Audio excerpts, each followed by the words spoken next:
This is according to the Ministry of Treasury, while appearing before the Parliamentary Committee on Public Debt and Privatization. Now, Treasury Principal Secretary Chris Kipto says the public debt comprises of external debt stock of 5.3 trillion, representing a 46.4% of total debt, and domestic at 6.2 trillion, which accounts for 53.6% of total debt. Now, the external debt is majorly owed to multilateral creditors at highly concessional terms, while domestic debt is largely held by commercial banks and pension funds in treasury bonds.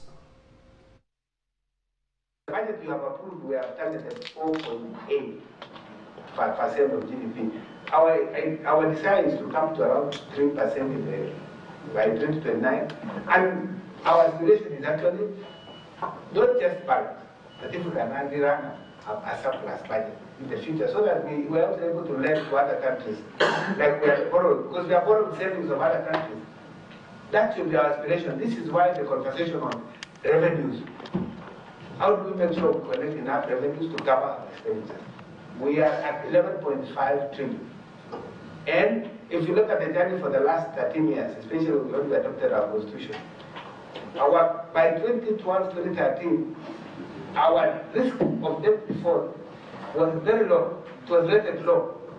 By 2018, and I need attention of the members because I think this is important, because this is your oversight committee. 2018, we were rated a country of moderate risk to debt default.